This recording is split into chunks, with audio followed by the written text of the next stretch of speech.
Et on va terminer avec Michelin. Alors question, est-ce que tout roule encore pour la valeur du leader mondial des pneumatiques ? Eh bien écoutez, ça roule, mais ça roule plus en marche arrière à l'heure actuelle. Alors Michelin est, vous le voyez très clairement depuis 3-4 mois, depuis fin mai, est engagé dans une tendance baissière, tendance incluse à l'intérieur d'un canal baissier, et un canal qui est, que je trouve finalement extrêmement propre. En haut, on a 3 points de contact qui sont extrêmement propres, et en bas, on a un peu plus de 3 points de contact. Donc, notre canal est parfaitement constitué. Et puis, comme pour Accor, je vous ai mis là cette fois 3 moyennes mobiles, et on retrouve là également ces 3 moyennes mobiles qui sont en train de se concentrer. Alors, j'ai 2 moyennes mobiles exponentielles, la moyenne mobile 34, exponentielle 34 en bleu clair, la moyenne mobile exponentielle 55 en vert et la moyenne mobile sans période en bleu foncé.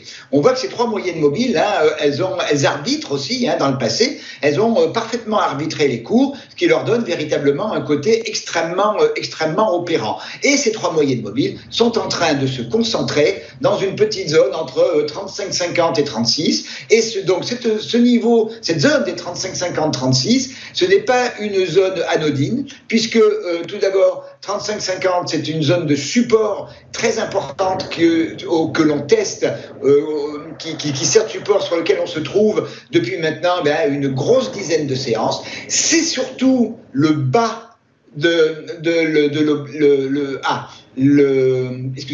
la branche haute de notre canal baissier. C'est donc une résistance dynamique extrêmement importante. On est là également sur Michelin à la croisée des chemins. Première hypothèse, la rupture en clôture quotidienne de 35,50 et toujours de la même manière avec une bougie rouge qui serait dynamique, qui montrerait que les vendeurs ont vraiment repris la main sur le marché de l'actif.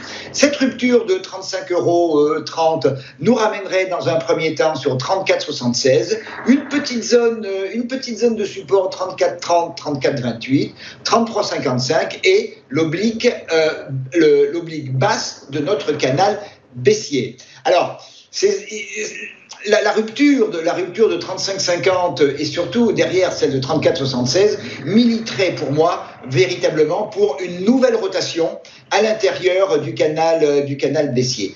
En plus, on a vu ces derniers temps que le marché automobile était plutôt en souffrance, donc les sous-traitants automobiles ont plus de difficultés. Donc j'ai pour Michelin plutôt une vision baissière. Cette vision serait mise à mal, tout d'abord, si on arrivait à franchir 36,08 €, toujours en clôture et toujours avec une bougie verte dynamique. 36,08 €, c'est un niveau de polarité, niveau qui a été support à la fin du mois de juin et qui est actuellement un niveau de résistance.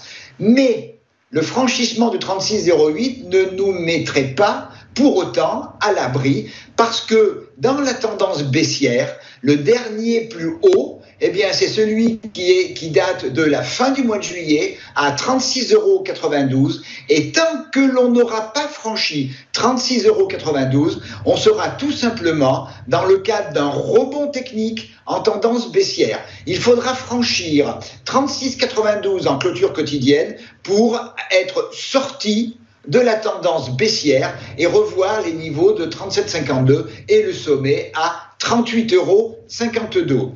Comme je l'ai dit il y a quelques instants, ma vision, elle est plus orientée à la baisse, plus orientée à une nouvelle rotation à l'intérieur de notre canal baissier.